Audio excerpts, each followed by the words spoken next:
I'm moving much better than this is. Yeah. Well, we definitely have a little bit to okay. All right, time is 6:30, so could have everybody grab their seats. We'll go ahead and open up public comment. Views expressed by individuals during public comment do not necessarily reflect the views of the city of Fremont, have not been verified for accuracy by the city. As a reminder, city council and staff are not permitted to respond to comments or questions during the public comment period in accordance with Fremont Municipal Code Section 2-103. Public comments will be limited. We'll be able to do 5 minutes per person, shall not contain topics included on this evening's agenda. Again, this is open public comment. Again, you'll have up to 5 minutes to speak on anything that's not on the agenda. If you are here and wish to speak, please sign in. There's also comment cards in the back. We'll go ahead and start with Tim Howard. Please speak your name and address.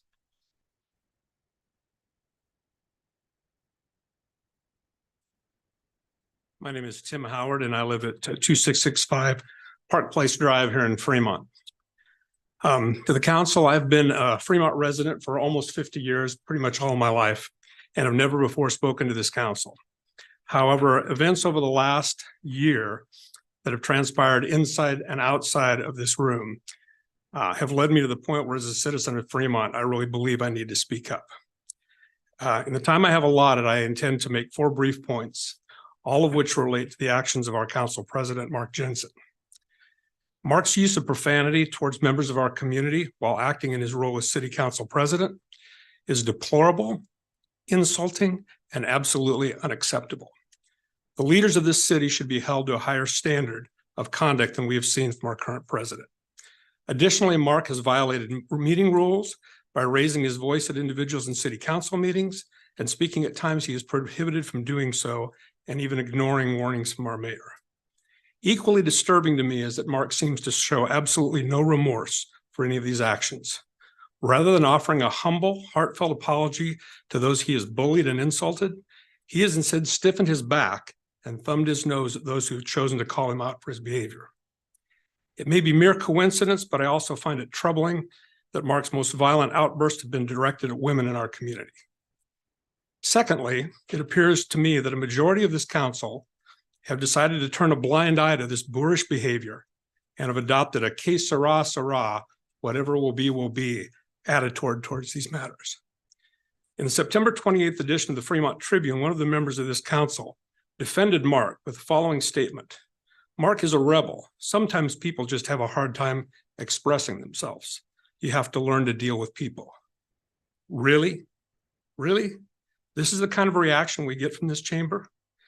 Maybe I'm a little old-fashioned, but I would propose that being able to deal diplomatically with those you disagree with should be a prerequisite for those who run for this office, and even more so for those who serve as president. In my opinion, and the opinion of many others in this community, that the majority of members of this council need to stand up to the bullying of the public and stop defending, excusing, or enabling Mark's behavior. I draw your attention right now to the bottom of page 3 in tonight's agenda, where the following audience participant rules of conduct are listed. Number 6, profanity or raised voice is not permitted. Number 7, applause, booing, or other indications of support or displeasure with the speaker are not permitted. Number 8, any person violating these rules may be removed from the council chambers. Mark has violated both of these rules, was never removed from the city council chambers, and has never been disciplined for his actions.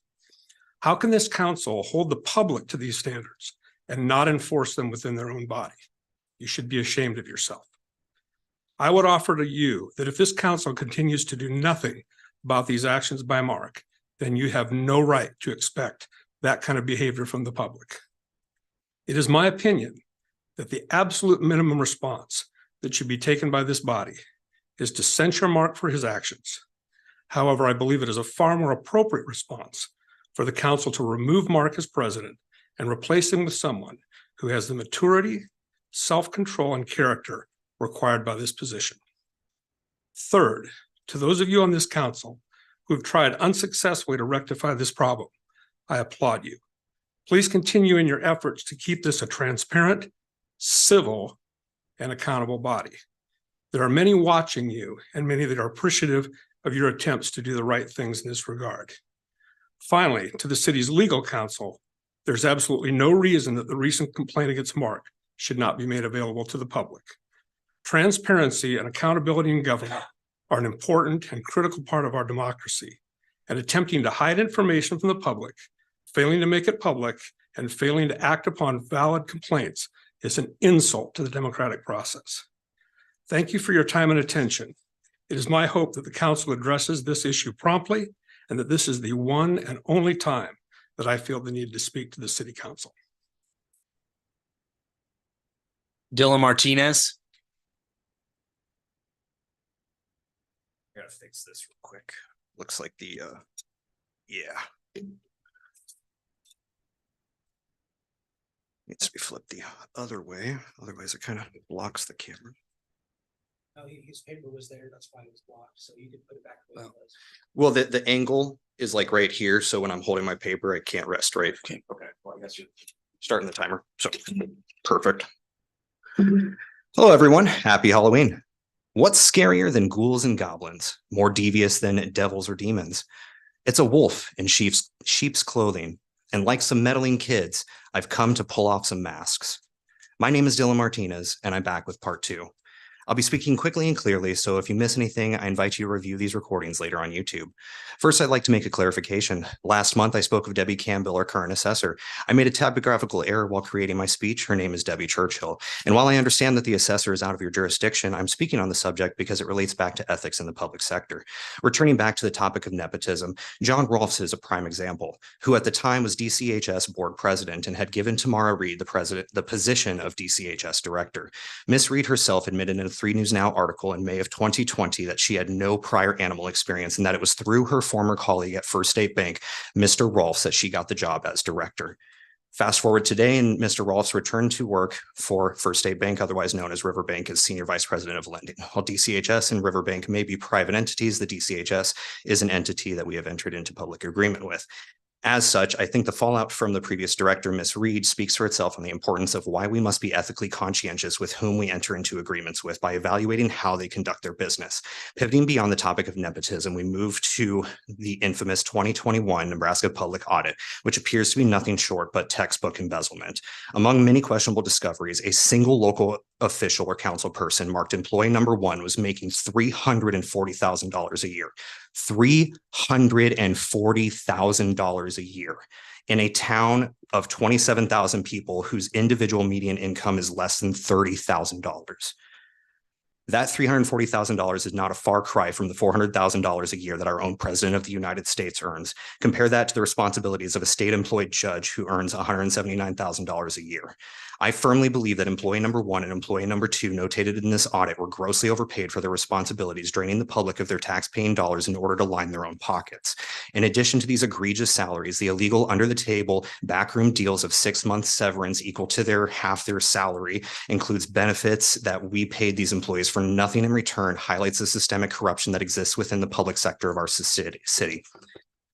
While it is not clear if this employee number 1 was Brian Newton earning a dual position totaling $340,000 a year, I for one would very much like to see our response in the resolution of this audit as it ended waiting for the city's response to these matters. While on this topic, I would like to give special thanks to Glenn Ellis for whistleblowing on this audit among numerous other derelictions of duty across the county back in November of 21 via Facebook. It takes a great deal of integrity to make a stand against corruption, and I want you to know it has not gone unnoticed.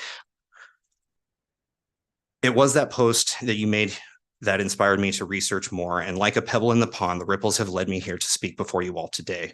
Now, that's just the tip of the squandered spending iceberg. $2 million spent out of the general fund for a new airport terminal that we didn't need when we could have installed a viaduct bypass on 23rd Street west of Somers for emergency responders. $6 million spent avoiding paying the state back. Bet that would have been nice to fund repairs in Fremont from the flood. Nearly another $1 million spent on Tech Park, which still has yet to come to fruition. All the while, we have a fire department that struggles to get proper funding. For too long, people abuse their public positions for personal gain. Let's not forget about Craig Harbaugh, who used his past position in Dodge County Sheriff to generate an $11 million Ponzi scheme, which was known as one of the largest in U.S. history, only to die of a heart attack before sentencing.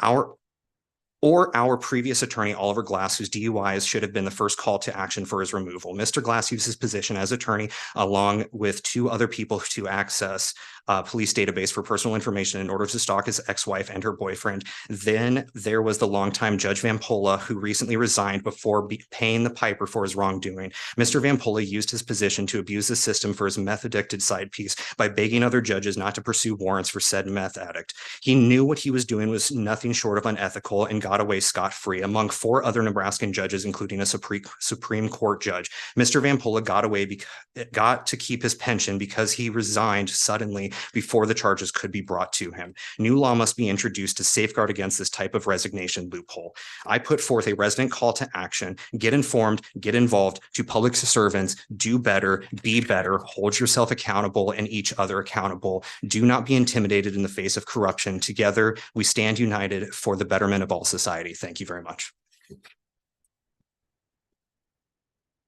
Larry Marvin. Good evening. My name is Larry Marvin, 1945 Morningside Road, apartment 124, Fremont. And I'm here on vocabulary, kind of like he is. The word middle class, it's a very offensive word because I used to be a 8th grade history teacher and a 9th grade civics teacher. And in the Declaration of Independence says we're all created equal. And the Constitution says we're all equal before the law. We do not have a class system in America. So any middle class is foreigners telling us this, and then we mouth it right back. And when you have middle class, you have upper class and you have lower class, and you make people feel inferior, that they're third class citizens. And so middle class, if you hear it, I tell people that they're traitors to the Constitution because we are not a class society. We're all first-class citizens. And that tells me that people want to use middle class are not supporting us trying to solve problems. Okay, and the second one is liberal and conservative.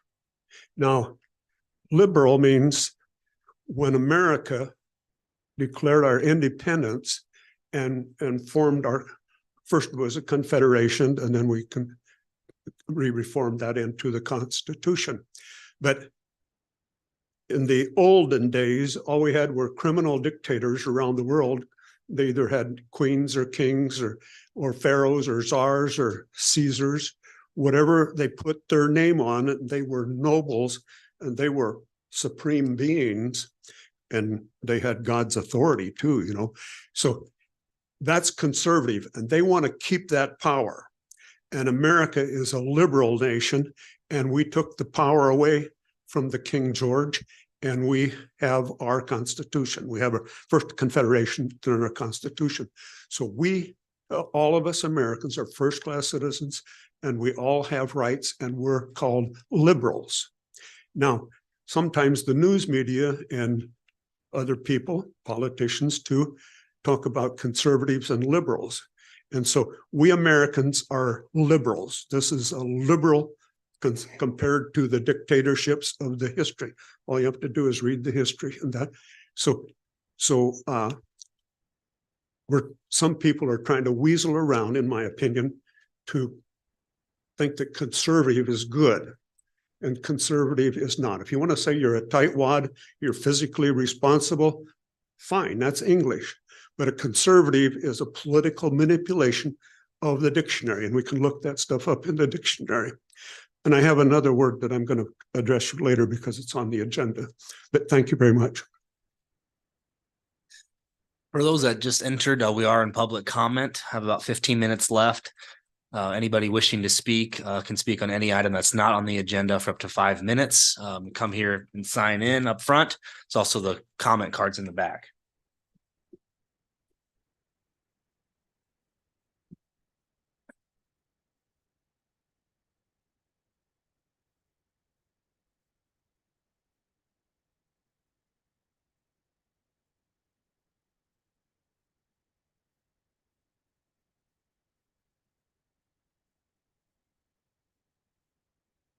Brad Yerger, 2318 East Fifth Street.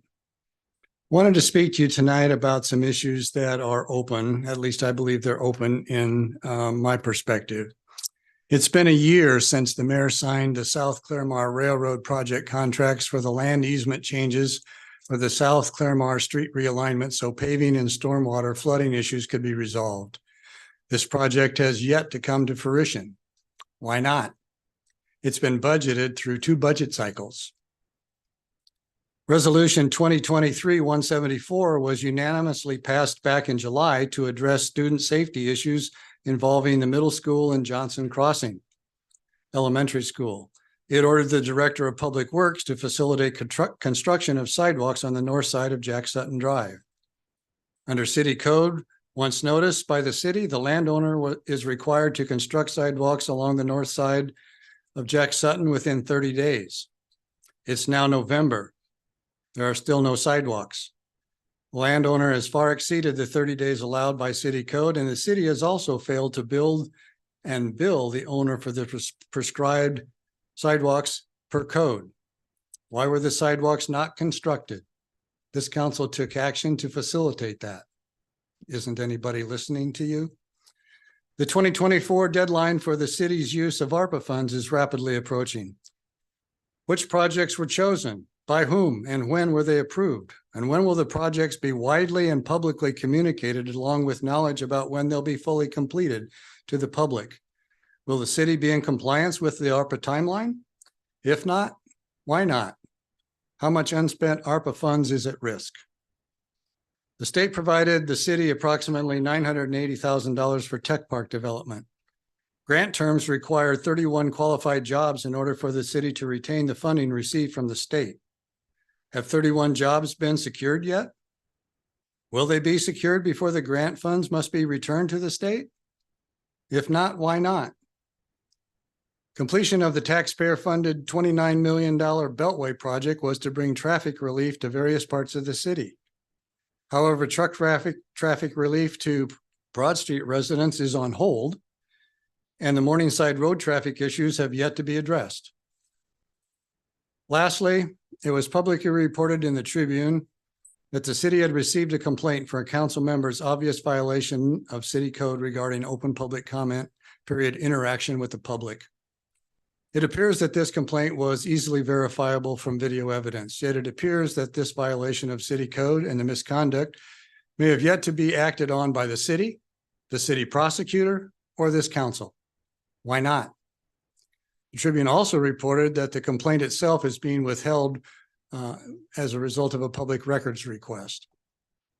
I firmly believe that all these things are things that the council should be pursuing, and you should pursue these things with some vigor when you've given direction to city employees and city staff to have things completed. You are the instructing body. You are the approving body. And when they don't accomplish what you've approved, that sends a loud message. It certainly does to the public. It certainly does to me as a former council member. My expectation is when the council speaks, action occurs. I'm not seeing that happen. Transparency to the public is not happening. At least it's not happening as greatly as it should be. And that is your responsibility. Everybody in the front of the room, not just the mayors, it's everybody's responsibility to communicate all of these things, the status of these things. And if they're not being accomplished, why not? I encourage you to check into these things and find out why they haven't been accomplished yet. Thank you. Ray Tuff.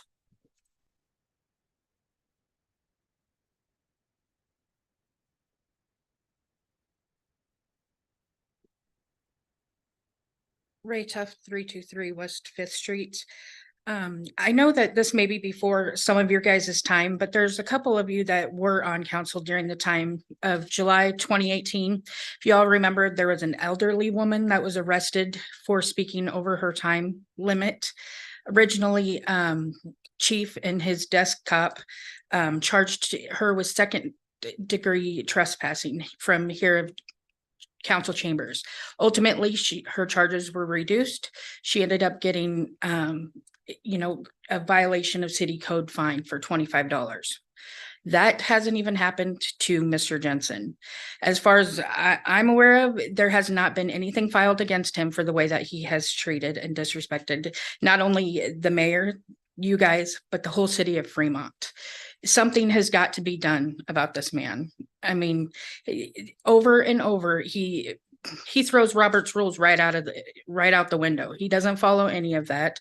And I'm just asking you guys because you might be discouraged a little bit from the last time that it was brought to your attention about his behavior and it went nowhere. But I encourage you guys to, bring it back and try to get something done about his behavior.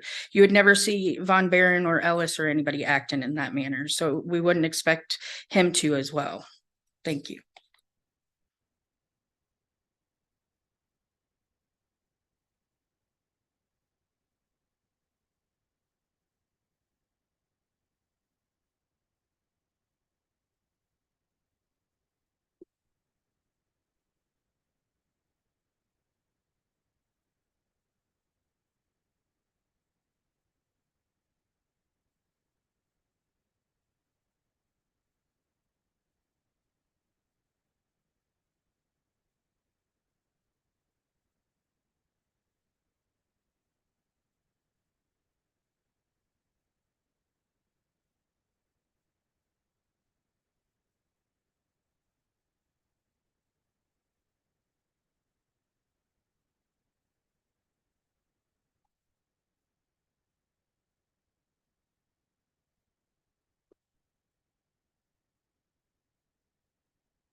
Mr. Mayor, we only get to talk once.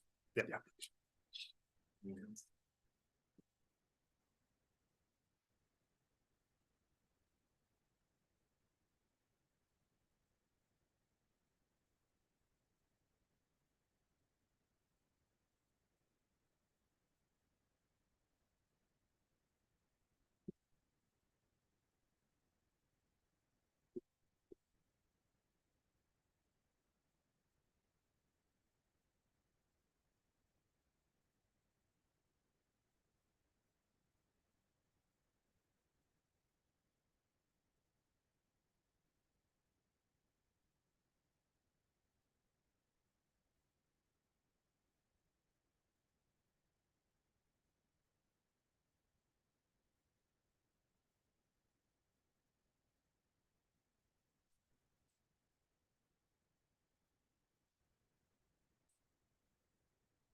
Hey, the time is 7 o'clock. That concludes public comment. We'll start with the Pledge of Allegiance. I pledge allegiance to the flag of the United States of America and to the republic for which it stands, one nation, under God, indivisible, with liberty and justice for all. I'll go ahead and open up the Board of Equalization meeting and call it to order. The time is 7 o'clock. The Opens Meeting Act is posted on the rear wall next to the agendas. This time we'll have roll call. Please vote for roll call.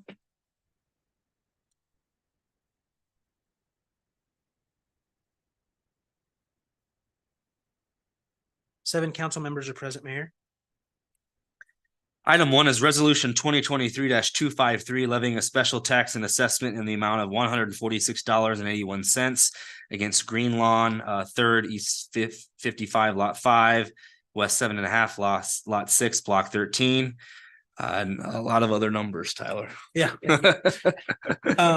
So this item is basically the property's been taken care of by the city. They were notified to clean it up. It wasn't handled and the city took care of it. Subsequently, there was a bill that has not been paid. And so we would like to assess that amount. I did check that the balance does still remain as of 4 o'clock today. So I would request the city council authorize me to levy this assessment against the property so we can collect what is due. Questions for staff? Okay. Any comments from the public on this item? Any additional comments from council? If there are none, I would take a motion. Councilman Jensen, I'll make the motion to approve resolution 2023-253. Councilman Vaughn, I will second. cast your votes. Motion carries 7-0, Mayor. Item 2 is resolution 2023-254 levying a special tax and assessment in the amount of $285.69. This would be for 22nd and Irving to pay the cost of weed and debris removal and assessment. Mayor and council, again, this is another item where we would look to collect via special assessment for a property that was cleaned up and has not been paid. So I'd be happy to answer any questions you may have. Questions for staff on this specific item? Any comments from the public? Seeing none, any additional comments from council? If there are none, I would take a motion.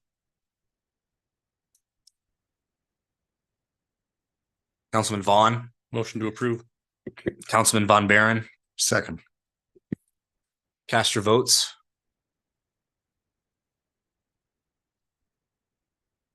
Motion carries 7-0, Mayor. Councilman Jensen, I'll make the motion to adjourn. Councilwoman Lathrop, Second. cast your votes to adjourn the Board of Equalization meeting. Motion carries 7-0, Mayor. We are adjourned. I'll go ahead and open up the city council regular meeting. The time is 7:03. The Opens Meeting Act is posted on the rear wall next to the agendas. And at this time, we'll have roll call. Please vote for roll call.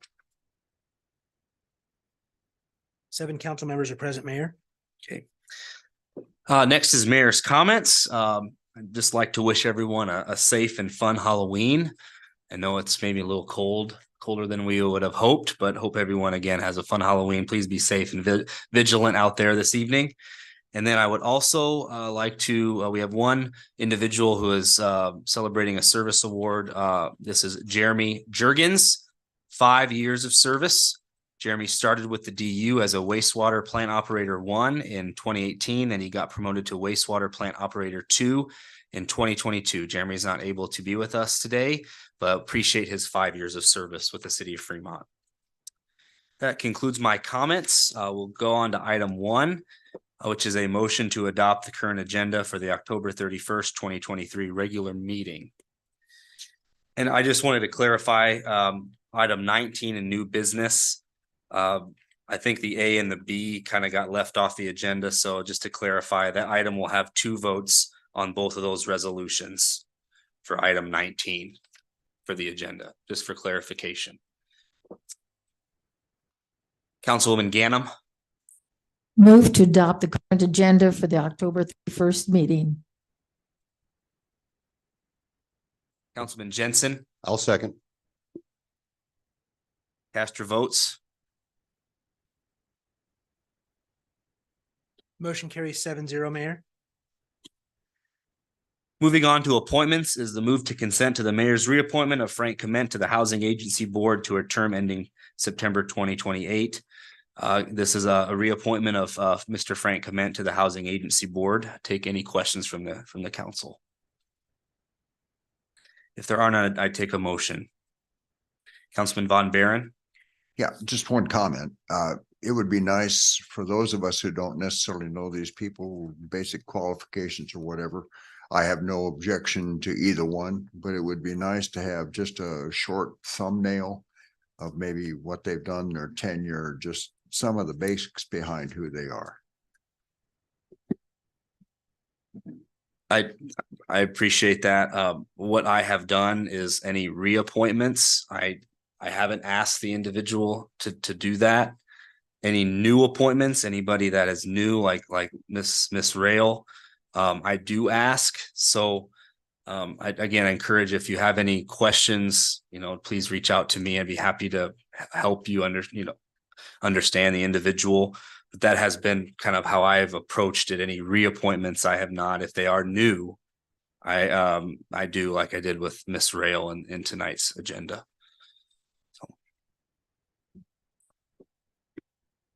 Councilman Jensen. I'll make the motion to approve the reappointment of Frank Clement to the Housing Agency Board.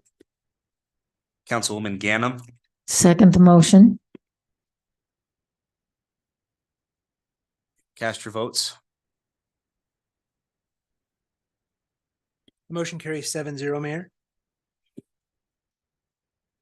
Then item 3 is a motion to approve the mayoral appointment of Liz Rail to the Ridge Cemetery Board to a term ending December 2024. As you can see, I'm happy to be able to present Miss Liz Rail to the Ridge Cemetery Board. She was, again, kind enough to include a letter in the backup, and is really excited about serving on this board. So I'd take any questions from the council on this appointment. If there are none, I'd take a motion. Councilwoman Ganem. I would move we approve the appointment of Liz Rail to Ridge Cemetery Board. Councilman Jensen. I'll second. Cast your votes. Motion carries 7-0, Mayor. Moving on to the consent agenda, all items in the consent agenda are considered to be routine by the city council and will be enacted by one motion. There will be no separate discussion of these items unless a council member or a citizen so requests, in which event the item will be removed from the consent agenda and considered separately. Are there any items to be removed from the consent agenda by council or staff? Councilman Von Baron. Yeah, I'd appreciate some discussion on items 7, 9, and 13. Okay. Any items from staff? Any items from the public to be removed?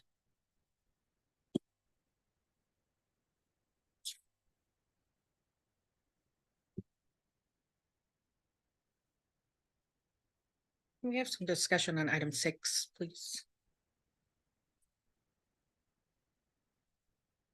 Seeing no other items, I would take a motion to approve the consent agenda. Items 4, 5, 8, 10 through 12, 14, and 15. Councilman Jensen. I'll make that motion. Councilman Sukram. I'll second. Cast your votes.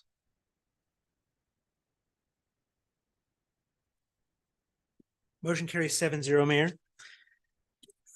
Item 6 is to receive the September 2023 animal reports.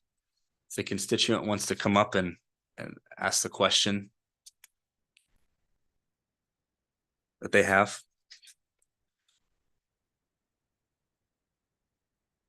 You state your name and address. Good evening. This is Kathy Robertson, 1896 Luther Lane, Hooper. I had not intending to look into these, but I noticed that the numbers don't add up. And if you go back several months, the ending count for the month does not match the beginning count. So then the ending count for that month is off. And I can give you examples, but it's my understanding that the ending count should of August should match September, and it does not. It's off by 9 animals. Where did those 9 animals go? So then if you just do the math across that summary page, there's 89 cats they report as being in custody. I think 23 came in, 26 went out, or vice versa. And they still have 89 animals at the end of the month, 89 cats at the end of the month. Somebody's not doing the math, something's not adding up, not quite sure what's going on. But wasn't there, as part of the contract, or part of something, a resolution or the ordinance, that there was some type of oversight that was supposed to be put in place to check these things? And this is not just this month. Back in 2022, there was a month where 26 animals went missing. I'm guessing, I can only assume that people aren't reading these and doing the math. If you take the beginning count or the ending count of August and the number of animals that came in and went out, you should have 139 at the end of the month. They say they have 145. But if you take the beginning count that they provided, doesn't even match the ending count that they provide if you do the math across that summary. So it's anywhere from 139, 145 to 150, I believe. So what's accurate? What's the truth? I think, citizens put an awful lot of money, taxpayer money, into this, animal control. And I think accuracy and transparency is very, very important. That's the only reason why I thought we should talk about this, that maybe these reports need to be looked at a little bit further. Thank you. Additional comments from the public? Okay. Additional comments from council?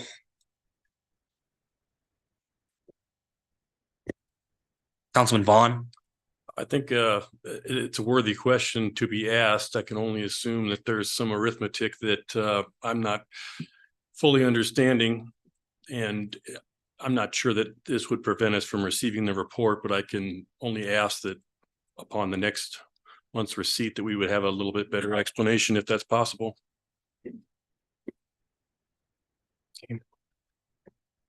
Any other comments from the council? Okay. Would that be a motion then, Councilman Vaughn? Yes, I would make a motion to receive. Okay. Councilman Jensen? I'll second. Cast your votes.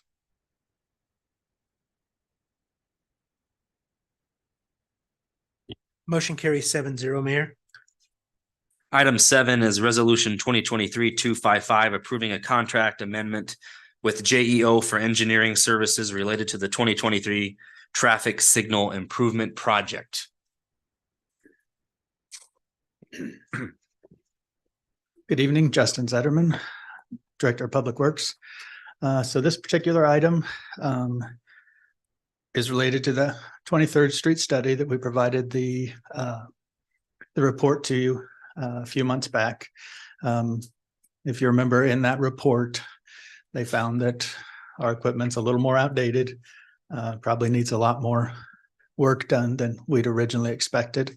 And so as a part of the budget for this year and next year, we increased the amount of money that would be going to that. And we're kind of condensing all of the intersections into a 5-year program at a cost of somewhere around $2 million. So this additional contract right now is here so that JEO can design for Luther and for Clarkson this winter, and we'll do that along with Bell. The previous contract included money for the design of Bell. This is money that would have been spent in out years with the original plan. But because we're going to try and get as much done as quickly as we can, there's just going to be more design and construction management work that they'll be doing this coming construction season. Happy to answer any questions. Councilman Von Baron. No, the only reason I asked about it was the size of the difference with $91,000. So is that primarily study or is that primarily outdated equipment that we're updating? This contract amendment, we've moved past the study. This is for final design documents, assistance with the bidding process, and then construction oversight to get it done. So the bulk of it is design, not necessarily equipment. This does not include the cost of the equipment and the construction. This is their design effort. We will go out for bid, I would guess sometime in February, where we'll hire a contractor who would supply the equipment and install it as needed. Okay, thank you. Any other questions from the council? Comments from the public on this item? Larry Marvin, 1945 Morningside Road, apartment 124. My question is, we're going to give them $2 million just to draw up the plan? He can't answer questions where he's Oh, at. okay. Well, the council anyway, that's my We question. can't. You know, if someone already had a pre-plan and it was going to be 91,000, now it's going to be 2 million, that's a lot of money difference. In my opinion, anyway.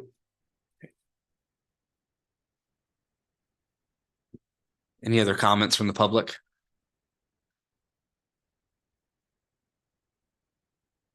Brad Yeager, 2318 East Fifth Street. As I recall, when the discussion about all of the traffic lights occurred in earlier agenda discussions, there was discussion about there not being a traffic light put in across from Walmart at the exit. I forget what the street name is that's coming out of the new grade school. And I think the commentary was, well, it's too close to Luther. We can't have a stoplight there to control traffic. I would encourage this council to ask the consultant or to actually force the consultant to change that design. Can you imagine buses loaded with children turning across a 4-lane street? I guess I'll call it, it's no longer the highway, but a 4-lane street with speed limits in excess of 45 miles an hour, uncontrolled.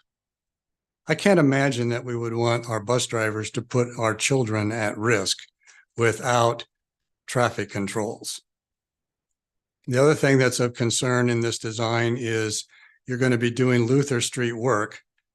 There really needs to be consideration of what you're actually doing on Luther Street between 16th and 23rd Street with an exit on 22nd Street that's controlled by a light 1 block away, and whether or not that's going to be functional, and whether or not you can get the traffic out of 22nd Street and stack it up on Luther, and how you control that light in order to affect traffic movement. I don't know if that was all part of their study or not, but it should be before they finish new design work that doesn't take any of that into account. And in conjunction with that, you know, you really probably ought to be considering paving from 16th to 23rd, so those turn lanes can be put in for traffic control there. That would all tie into the traffic flow assessment that's being made for the 23rd and Luther traffic light for the amount of movement time, et cetera, that's necessary. I don't know if that was part of their original study or not, but I encourage you to make sure that it is, so that traffic in and out of that new grade school will function and function safely. So please, if you haven't made those requests of the consultant in their final design work, please make that a part of your request. Thank you. Milton Street. Milton. Any other comments from the public? Okay. Any additional comments from council on this? Councilman Jensen? If there's no additional comment, I'll make the motion to approve resolution 2023-255. Councilman Von Baron? Second. Cast your votes.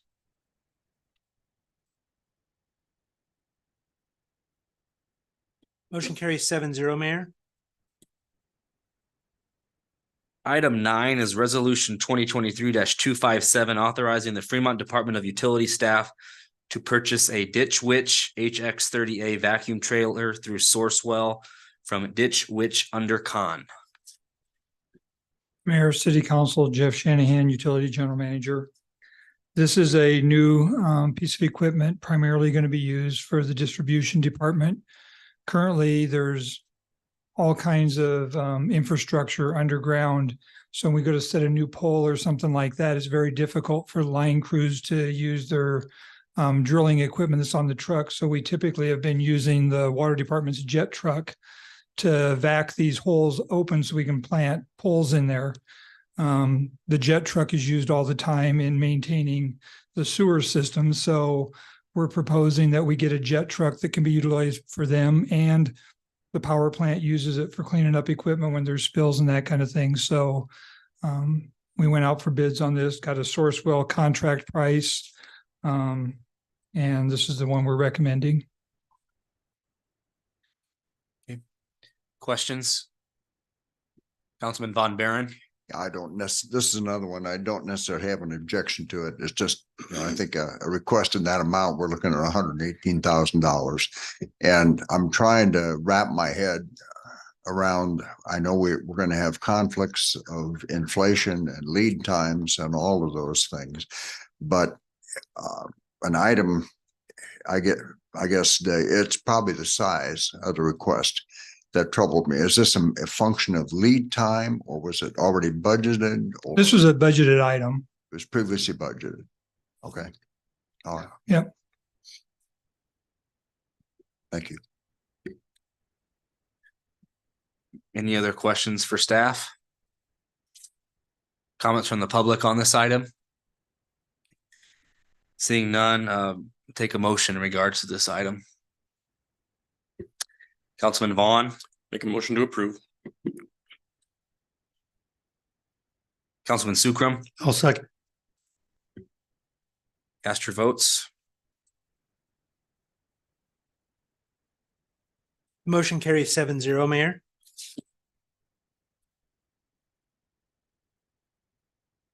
Item 13 is resolution 2023-249, authorizing the mayor to execute a contract with Olson Inc. for engineering fees and a water and sewer hydraulic study. Mayor, City Council, Jeff Shanahan, Utility General Manager.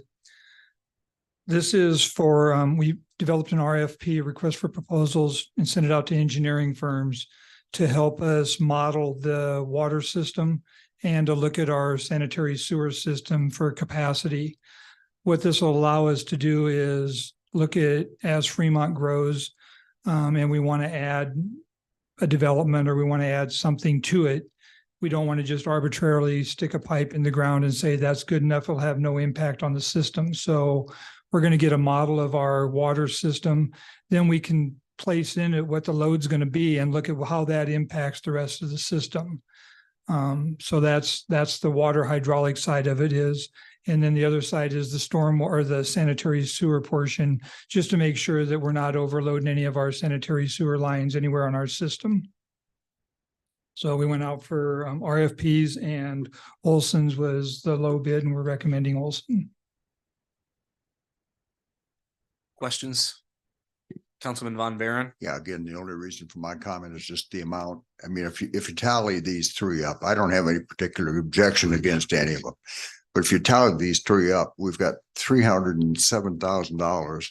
That's just being sent through in the consent agenda. I understand the reason. I don't think anybody's trying to do anything untoward or whatever. I'm not concerned about that.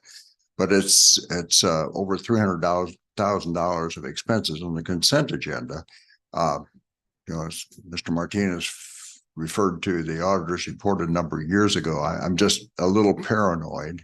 Again, Jeff, I have no problem with you because you've been nothing but straightforward. But it's just the whole concept of approving amounts like this by one fell swoop.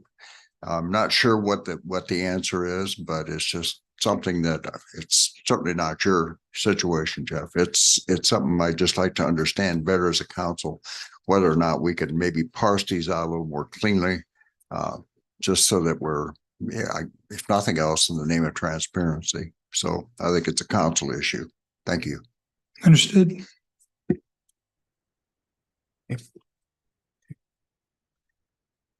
Any comments from the public on this item? Okay. Additional comments from council? If there are none, I'd take a motion. Councilman Jensen, I'll make the motion to approve resolution 2023-0263. hold on. Resolution 2023-249. I'm sorry. Okay. All right, you're fine. Okay, Councilman Von Baron, I'll second that. cast your votes.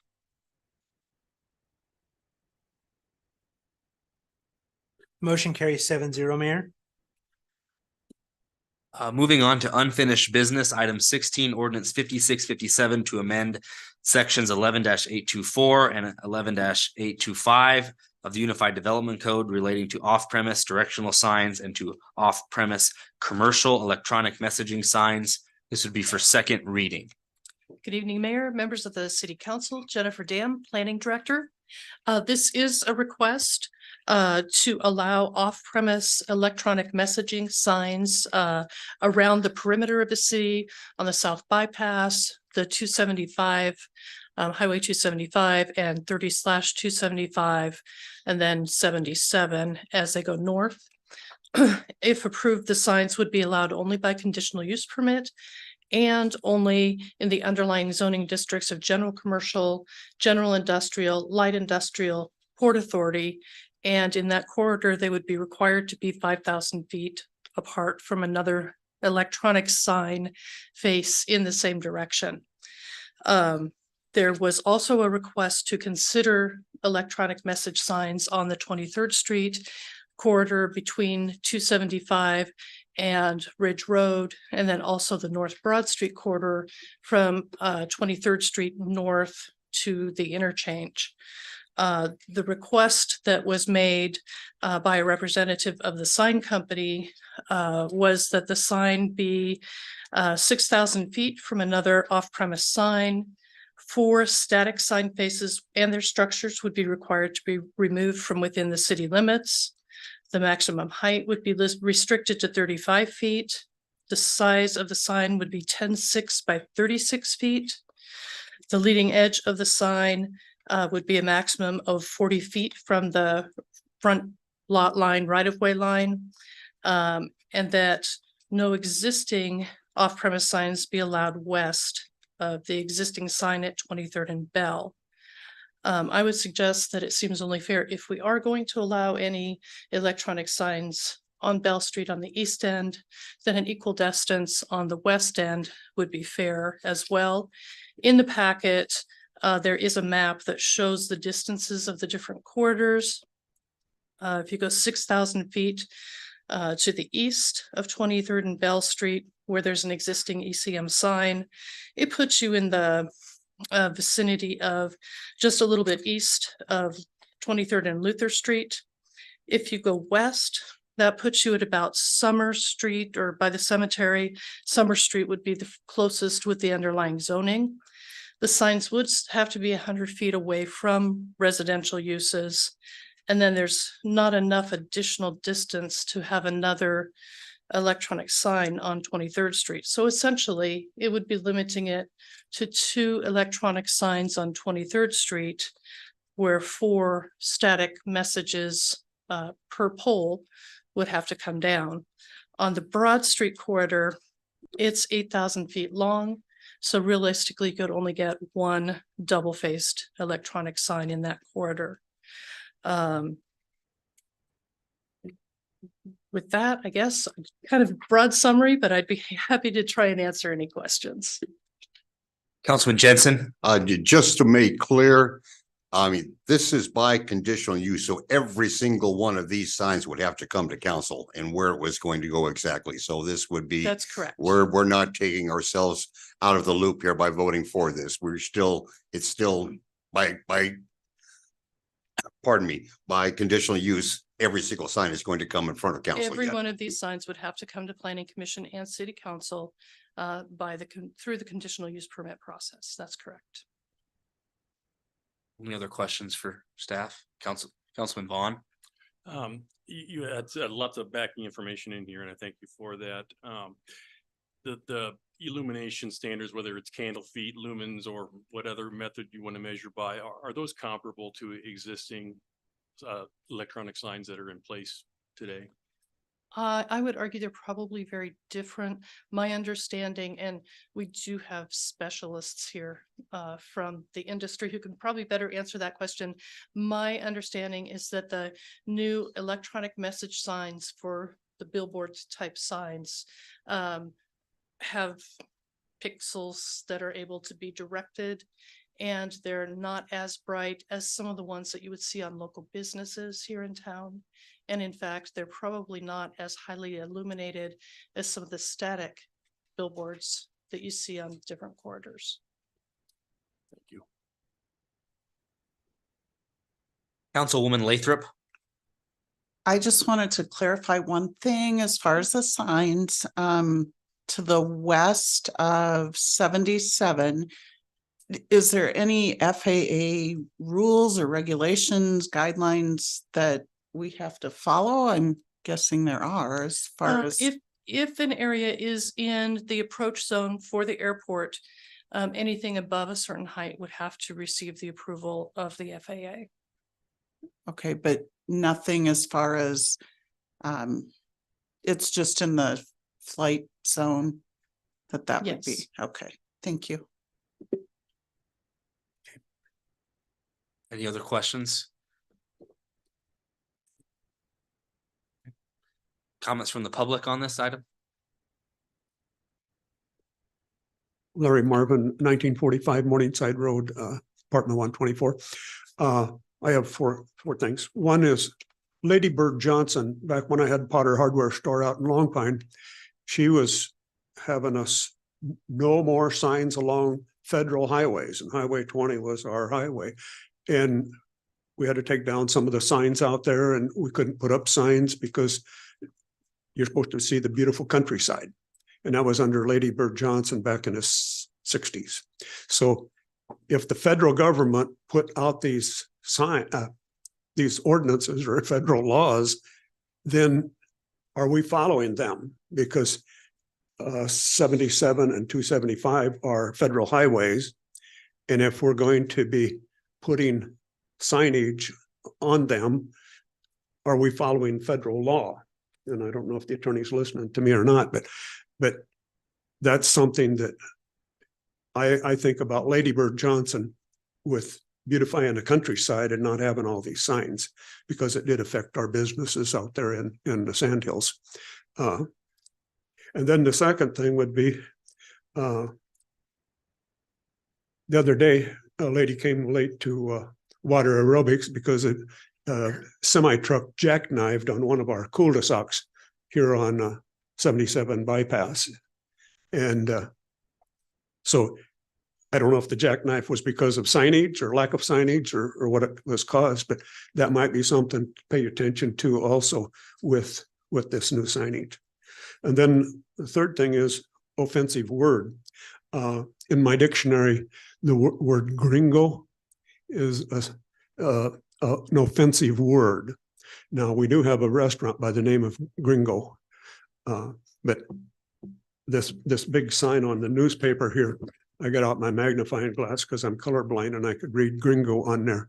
And that is an offensive word. So, and then the fourth thing would be in New York City, the area out there, the new congressman, he got elected and basically he was the biggest liar in the world and he got elected. And if we're going to put up signs, do the sign people have to watch what they're putting up? You know, is it offensive to people? Is it a lie or false advertisement? Because I don't get to control it, but I get to read this stuff. And usually it's after the fact, but that's just something. But Lady Bird was pretty important.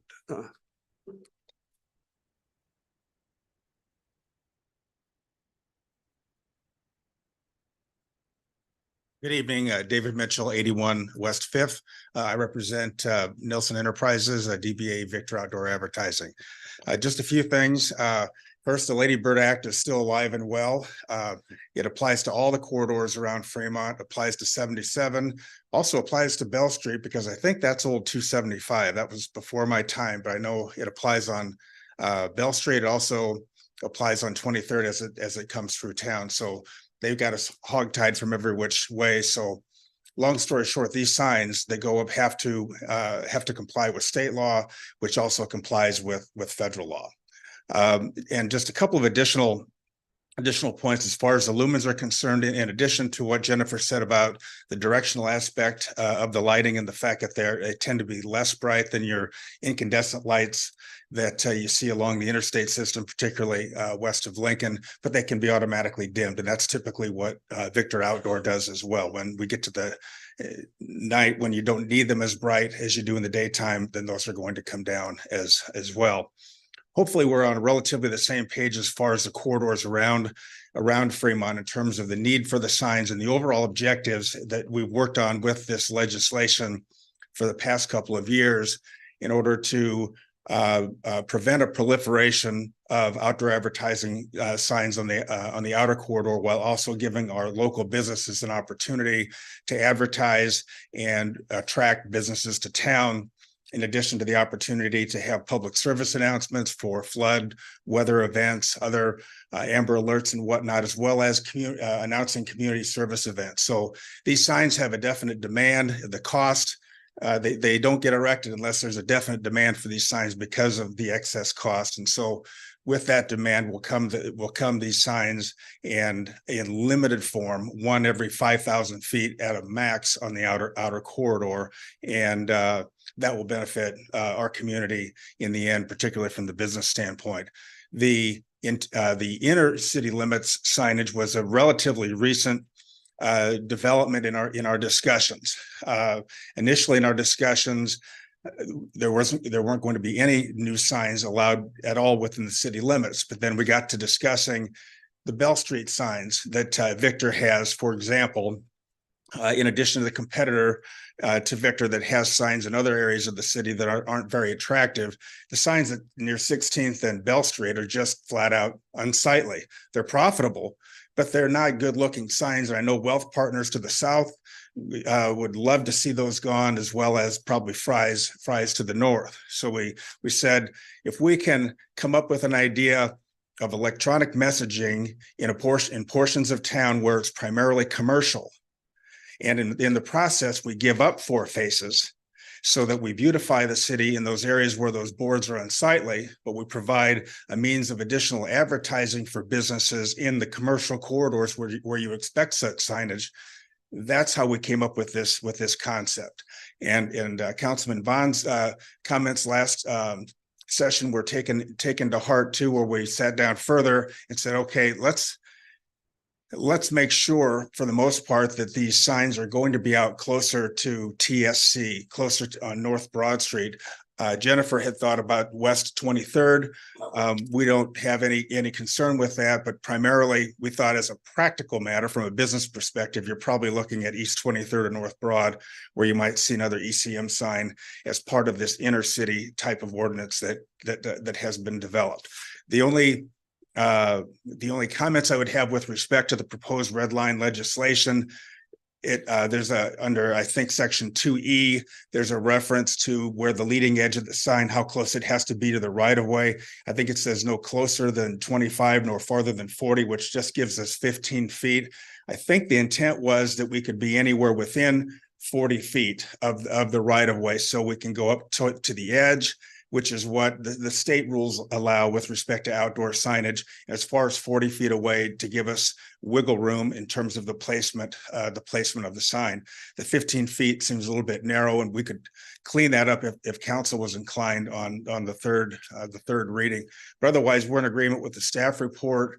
We appreciate the dialogue, and I would be happy to answer any questions from the business standpoint that you might have. Councilman Vaughn. Is it your client's intent that when they would bring forth a request to erect one of these new signs, that they would name the 4 existing static signs that would come down? Yes, in Victor's case, I can tell you in advance, they would be the Bell Street signs. I don't know if Lamar or another competitor came in. I don't know what locations they would choose, but we'd be looking at Bell Street. Thank you. Any other questions from the council? Thank you. Appreciate it. Additional comments from the public?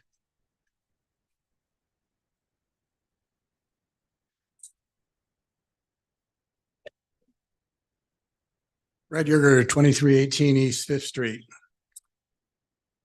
I wanted to speak to this. I thought Councilman Vaughn was on the right track at the last discussion when he said, 23rd Street's not a really good candidate for this. I want to say this, having, been across the country racing for a lot of years and watched a lot of this stuff. I think what's been put into this effort is good. I think that locating some of this along the bypass cul-de-sacs, all good. That's where you see a lot of this across the country. You don't want them in areas where there'll be significant distraction. 23rd Street, do you want distraction around Luther Street when you're putting in a new school? They really don't need to be distracted. I think some other comments were made as well. We have a different character in mind with regards to inner city. I think that's true. And electronic signboards aren't necessarily that conducive to that as well. I think that, the way that I would have recommended that this be written is that, this kind of thing can go between the city limits and the ETJ. That's where these signs could be placed today because they're entering into Fremont from the north, the east, the south, et cetera. I missed the red line, and maybe I just missed it as to where that goes now in the current red line for South Broad, because it was my understanding that Broad Street has been renamed. It's no longer Highway 77, it's Broad Street. I think Highway 30 has been renamed 23rd Street. It goes around Fremont. That's the highway. And so we need to make sure what we're referencing and what we write into code actually reflects the street names that are appropriate. I could be wrong, so those that looked into this, maybe they're correct with what's here, but we need to make sure that we have that correct. I mentioned the last time that the new UDC that has yet come back to this council was supposed to be looking in large part at signage. I don't know. I couldn't find on the city's website what Jose Levin was suggesting with regards to signing and what they had signage and what they had in the comprehensive plan associated with signage. But I know that they had a lot of design work that they showed us in the process that was going on. And I don't know if this fits into the scheme of things or not. And you don't, in my mind, want to pass a piece of code now that's not going to be incorporated in the code you hopefully are going to adopt soon. I realize this could be incorporated in what they've done, but if they've already given you different direction than what's being asked for here, you should be considering the direction and the rationale they had for what they were going to propose in the first place. So I encourage you to get that information before third reading. I'm also concerned about the messaging. I don't know how this works in the end once you construct these boards and who actually controls the messaging. If you're just messaging and referring to businesses that aren't on that particular location and where you find them someplace in town, that's one thing. If you're using them for all other kinds of messaging, which is outside the city's control, that's maybe entirely a different thing because you're the ones that are going to be granting the signage. So placement's important. Messaging will be important. Compliance with the new UDC or complementary fitting with the new UDC is all important. I hope you take some of that into account as you roll this into third reading. I do think that you really need to be cautious about what you put between the 23rd Street corridor north until you get to the city limits. You need to be very cautious about what you would put on 23rd Street for any reason. We already have accidents on that street. We don't need more distractions. Having them on the cul-de-sac boundaries for drawing people into Fremont makes perfect sense. And I applaud them for wanting to put signage up for those purposes. But I do caution you to be careful what you do on Bell Street, Broad Street, 23rd Street, both in north and south and east and west inside the city limits. Enough said. Thank you.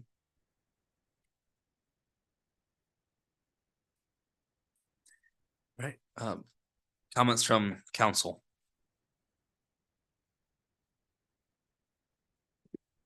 Councilman Jensen. If there's no further comment, I'll make the motion to move ordinance 5657 into the second reading.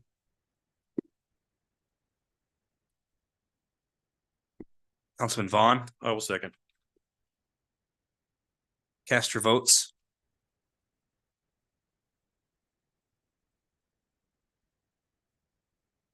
Motion carries 7-0, Mayor. Go ahead. An ordinance of the city of Fremont, Nebraska, amending Exhibit B of Ordinance 5427, specifically portions of the UDC Chapter 11 zoning subdivision and site development. Exhibit B, providing for repeal of ordinances in conflict herewith, providing for severability and providing an effective date on second reading. Moving on to new business, item 17 is resolution 2023-259, approving the proposed Keno grant awards as recommended by the Keno Advisory Committee. Good evening, Mayor and City Council. Angie Olson, Grant Coordinator. The last round of Keno grant applications were due October 1st. The Keno Advisory Committee met before the last council meeting.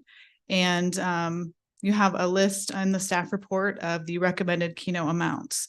We received 13 applications, which is the most applications that we've received to date.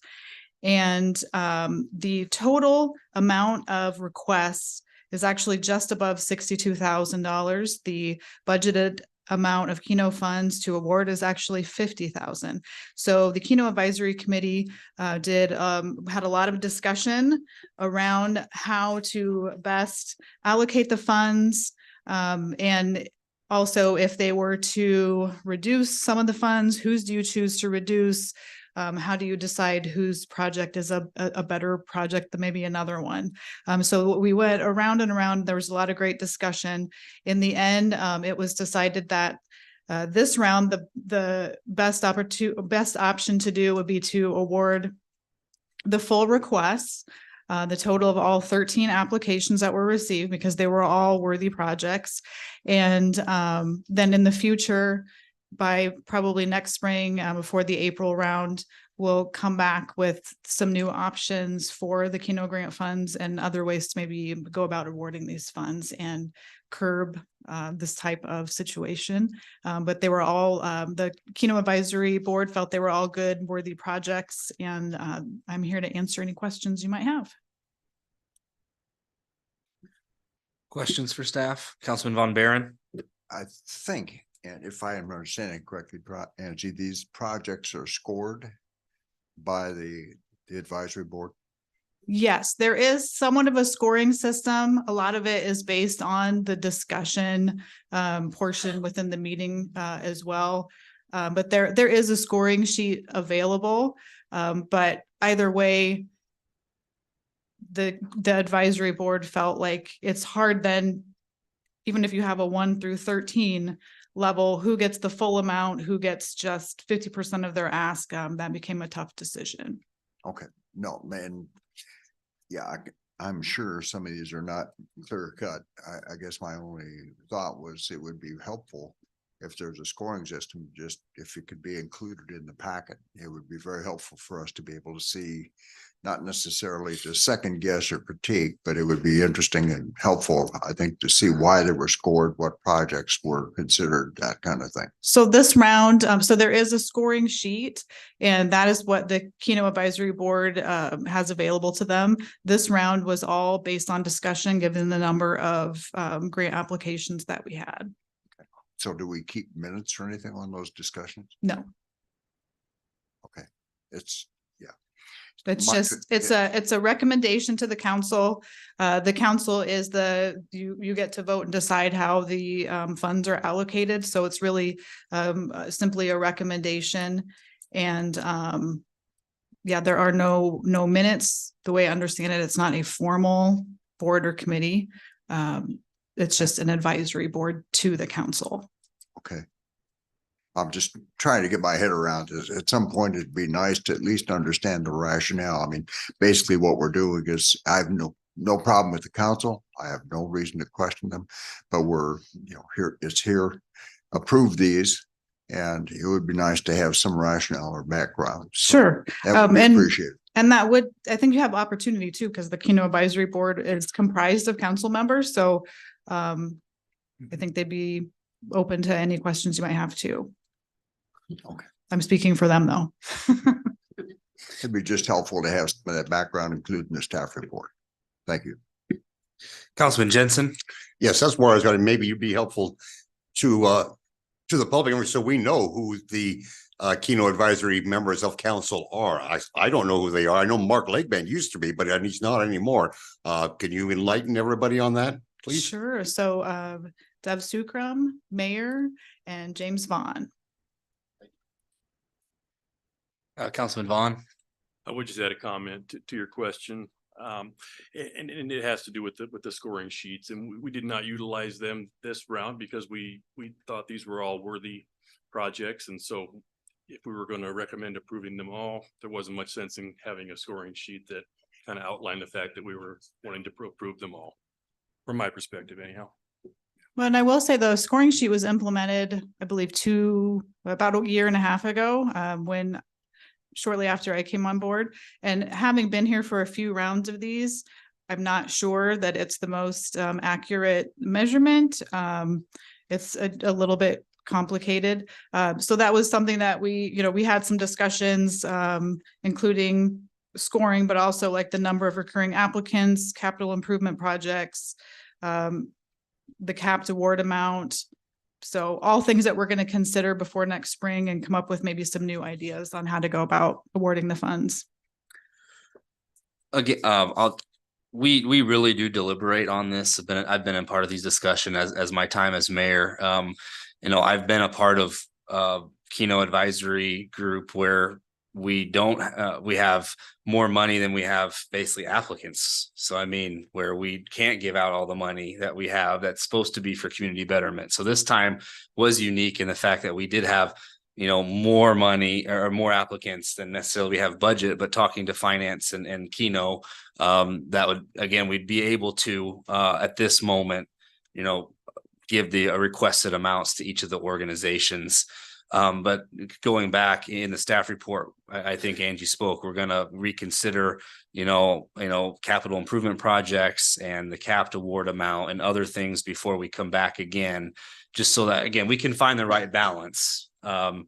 And so that's really the discussion that we had. So, when it comes down to it, I feel comfortable with where we're at on this. And again, with the idea that, again, we're going to reevaluate this for the next award. So.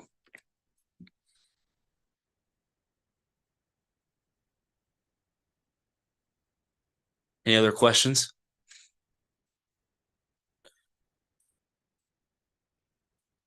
Comments from the public on this item?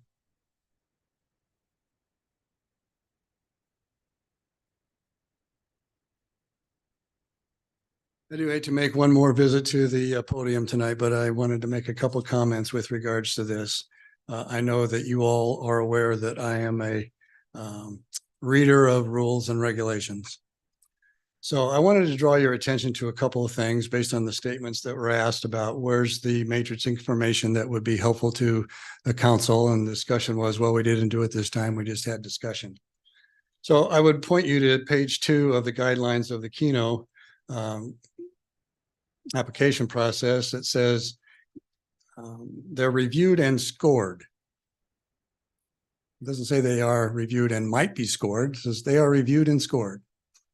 I guess that didn't happen, contrary to what it says that you do in order to perform your duties as a committee.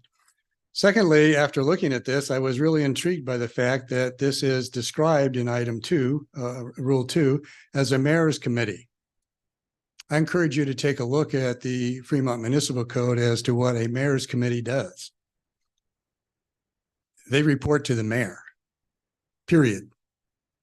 We had quite a debate about whether or not a mayor's committee is reportable to the city council, whether the city council can even get access to that material, whether it's a matter of public record. And early on in my tenure, none of that was acceptable. It was a mayor's committee. The results of anything went to the mayor, and that was it. So in the next paragraph, it says, item 3, the committee makes its recommendations to the council. Doesn't seem like that's appropriate. It's a mayor's committee. Recommendation should go to the mayor. He serves on the committee, so I guess you wouldn't be making that recommendation. But if this was a council committee rather than a mayor's committee, then you would be reporting out to council and giving recommendations. The difference would be the council would be setting the people that are on this committee, not the mayor. So there is a difference, and I encourage you to consider all those things when we look at how we're operating the Keno funds. And then I know this came up when I was on council before and some of these reviews. you have a lot of good recipients this time. Normally awards are given out, an opportunity to sign up for awards twice a year. You've opted to give out all the money in one fell swoop, meaning that there won't be an award as stated in the staff report. There won't be an award in the middle of the year or whatever for anything remaining because you didn't hold anything back. So there may be good projects that are going to have to wait a whole year because they didn't make the deadline initially. In years past, by splitting the funds up, you had an opportunity to come in. So I encourage you to kind of consider that as you go forward, rather than giving out all the money in one fell swoop that locks it up for a year. You might want to hold some back. You also might want to really consider those that apply repeatedly. And when I say repeatedly, I mean every time.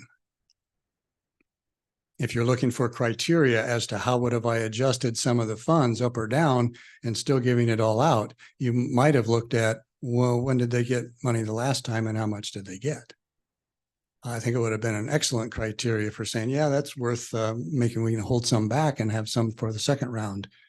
So those are just some observations that I have. I encourage the committee to take those into account as you go forward. Maybe you want to take a look at the rules and regulations that you have for operation and whether you're in compliance with city code. Thank you.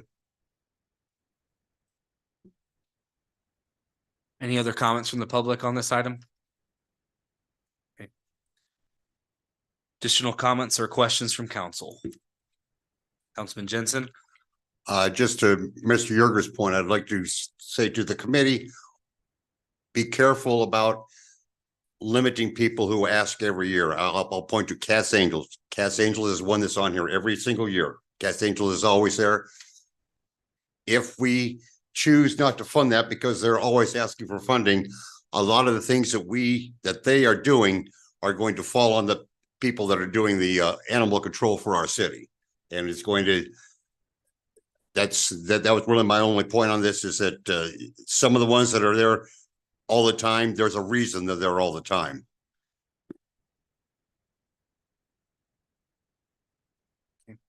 Any other comments from council? Seeing none, I'd take a motion.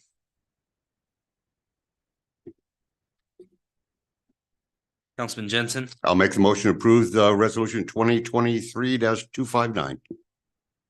Councilman Sukram? I'll second it. Cast your votes.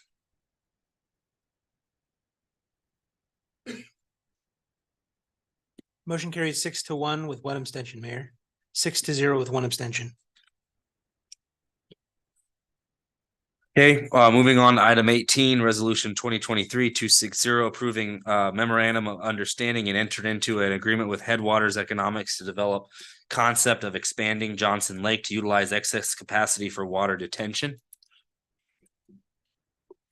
Good evening, Justin Zetterman, Director of Public Works. Not long after I started, we met with the Parks Board and talked to them about a concept that we had to utilize Johnson Lake as a storage facility for helping to do some flood risk reduction. It was an idea that they seem to all be in favor of. Earlier this year, Tom Smith with Dodge County had been in contact with this group out of Montana, and he referred them to me, and we talked, and they were very interested in this project and how they could support it. And so what they have offered to do is work with a local consultant to expand on the concept, and then the final delivery will be the RFP that we will then send out for final design so we can move forward with this. The lake is very low, so obviously there's plenty of opportunity for storage there. We're looking at, is there a way we can have storage while also maybe making the lake more usable by keeping more water in it? Currently has no inflow from anywhere other than what falls on it or the groundwater that it currently sets its level. So it's a project that I think can help with the flooding around First Street by diverting some of that water out away from having to go through the small culvert under the railroad tracks by the power plant, and just make some improvements in that area for small storm events. So, and as far as the agreement with us, it does not require us to move forward with the project. It does not commit us to spending any money. It is just kind of an understanding of what we will be doing, and some of this has been done. We met last week with stakeholders, and they'll be taking that information, and we'll have another meeting towards the end of November, and hopefully by the end of the year, have that RFP so we can get that out for design. Happy to answer any questions. Any questions? Councilman Vaughn? If this were to all come to fruition, would this kind of lay the groundwork for moving the ditch on Luther away from the street as it is currently and providing the ability to then potentially widen or add a sidewalk, that kind of thing? Do I understand that correctly? That is correct. The city has purchased ground there to the east, and we would move the ditch to there into a shape and form where we could much better maintain it, much softer slopes that you could mow. That would be the concept that we're moving towards. Thank you. Yeah. Any other questions? Councilwoman Lathrop? I just want to say that this is kind of a no-brainer, getting that water away from First Street when it rains, and what a fantastic use of that space and of Johnson Lake. And I am totally for this memo of understanding. I admit, I brought this up 8 years ago and was very excited when I had an early meeting with Jody and the mayor, and there was money to do something like this. So I think it can be beneficial. And just to be clear, the agreement with Headwaters, they're not charging the city anything. This is a nonprofit, I assume, or I don't know, kind of organization, but there's really no liability to the city. They're just doing this because to help cities like us that have basically drainage. That's correct. That's their mission. And be perfectly honest, I don't think they wanted to add any of our bureaucracy to the process, and it was just easier to go straight to the consultant. So. Okay. Any other questions? Okay, any comments from the public? Larry Marvin, 1945 Morningside Road, apartment 124.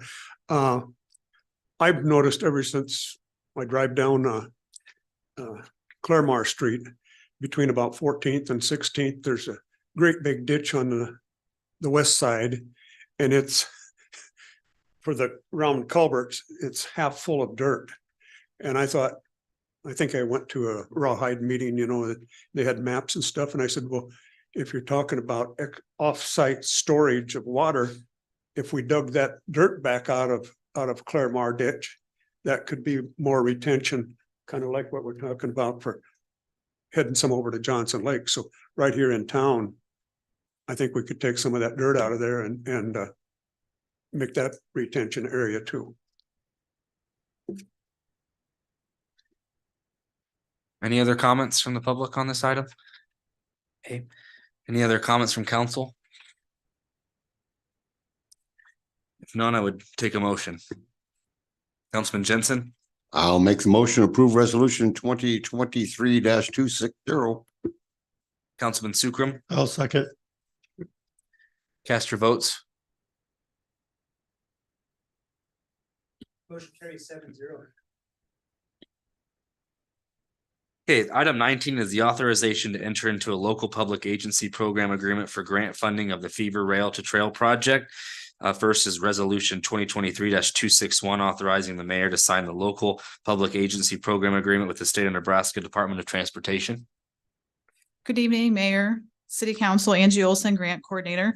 Last July, we received word that the City of Fremont's application for the Transportation Alternatives Grant Program was receiving an award. And the next step is entering into agreement with the State of Nebraska Department of Transportation. The mayor would need to sign that. That's one of the resolutions attached to this agenda item. And the second requirement for the contract agreement is that we assign an LPA project liaison. LPA is local public agency. So a local public agency, which is the city project liaison. In this case, that would be the Director of Public Works, Justin Zetterman. And I'm here to answer any questions you might have. Questions for staff?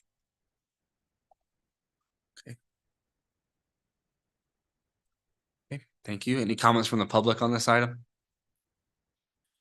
Any additional comments from council?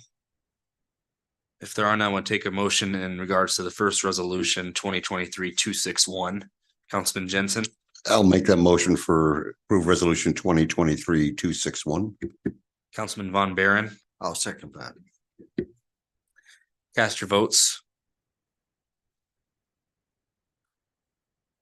Motion carries 7-0, Mayor. Then item B would be resolution 2023-262, appointing Justin Zetterman as the local public agency project liaison. Any other comments from council on this? Are there any comments from the public? Seeing none, I'd take a motion in regards to this resolution 2023-262. Councilwoman Canham. We approve resolution 2023-262. Councilman Sukram. Cast your votes.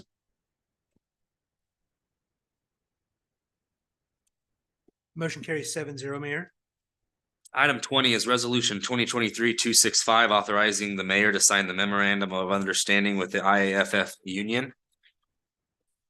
Any staff report on this item? Good evening, Jody Sanders, City Administrator, stepping in for Jennifer McDuffie, who is trick or treating with her children tonight. As part of the budget process, we looked at and we spoke with the council about plans that we had for making some changes to the wages that would be outside of the contract that we had in place with various unions. In this particular case tonight, we're talking about the fire union. The mayor and I had an opportunity offered to us to meet with the new union representatives for the firefighters local 1015. And they had some concerns asking us to consider making some changes. And two of those items in that conversation were the residency requirement and then also wages. So we visited with them, listened to what their concerns were. The mayor and Jennifer and I spoke, and Jennifer and I spoke with Chief Burnt about the issue, and we offered the union group this MOU that you see attached that changes the residency requirement. Was it 15 miles before? Yeah, it was 15 miles, which really doesn't get you very far around, out to 30 linear miles from the point that you would leave the city limits. So that means it's not by a road. You can't track it that way. You would have to just get on Google Earth or something to measure it that way. But that would get us far into Omaha and some of the other surrounding communities, Blair, Schuyler. I think if it's not in Schuyler, it's very close to Schuyler. And then of course, north and south as well. We're hoping that this will help attract a larger pool of applicants. And then in addition, we considered the request for a wage increase, mindful that the police had just finished their negotiations. We looked at both those communities. Jennifer did research for the communities that are considered in our array or our comparables. But then we also looked at what our competition is, where are we losing people to, where are they thinking that's a better gig over, at XYZ. And so what we've offered is an amount that has the very beginning firefighter that's toward the top of the comparabilities, but it puts us closer to our competition. Bennington, Papillion, some of those areas. So we offered that MOU to the union and they did approve it at their recent meeting. So we are that part of it has been signed by the union group. So we are asking council to consider entering into this MOU. Questions for staff?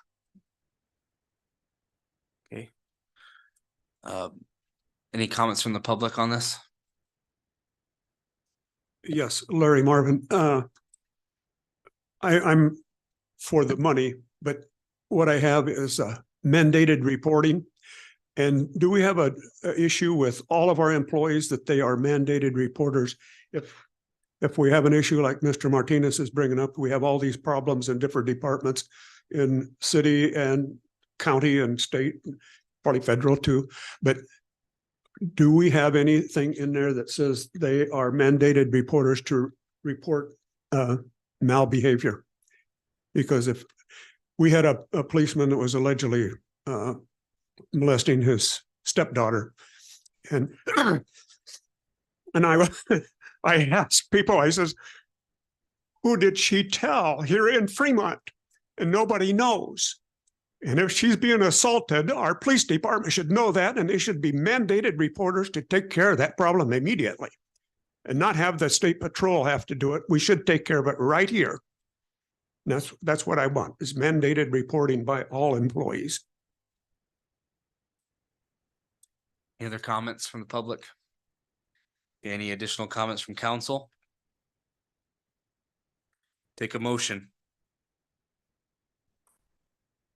Councilman Sukram. I'll make a motion on resolution 2023-265. Councilwoman Lathrop. Second. Cast your votes. Motion carries 7-0, Mayor. Item 21 is an ordinance 5658 for approval of the government salary ordinance. Again, there's a request to suspend the rules and move this to final reading. Staff report. Good evening, Jody Sanders, City Administrator, stepping in for Jennifer McDuffie. The ordinance that you see attached is the salary ordinance. We've highlighted the areas that have changed. If you go to the last page of the ordinance, you'll see the pay structure that is identical to the one that's in the memorandum of understanding. But we also took the time to look at the kind of internal equity, how much space is between the top rated firefighter versus their next in line with a lieutenant and a captain. And so the captains are not in the union group itself, but when we made the addition to the lieutenant salary, we needed to also up the captain's salary to kind of keep that internal equity fair. So that's what we're presenting tonight. And we'd like to put this into play as soon as possible for our firefighters as we're continuing to try and recruit staff. Questions for staff on this? Okay. Comments from the public on this item? Okay. Additional comments from council? If there are none, I would take a motion. Councilman Jensen. I'll make the motion to approve ordinance 5658. Councilman Sukram. I'll second. Cast your votes.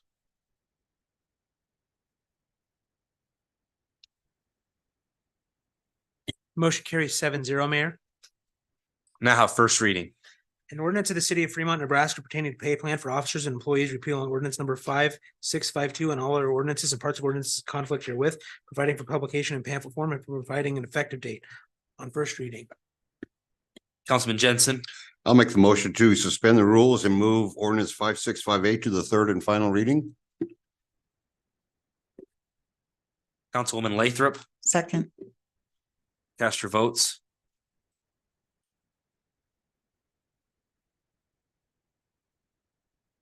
Motion carries 7-0, Mayor. Now have final reading.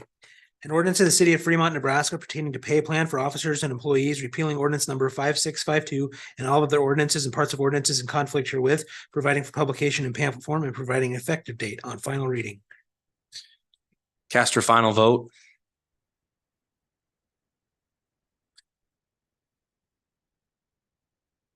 Vote is 7-0, Mayor.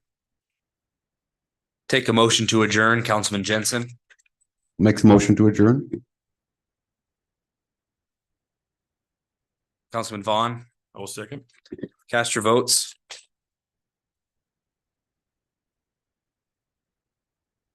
Motion carries 7-0, Mayor. We are adjourned. Have a good night, everybody.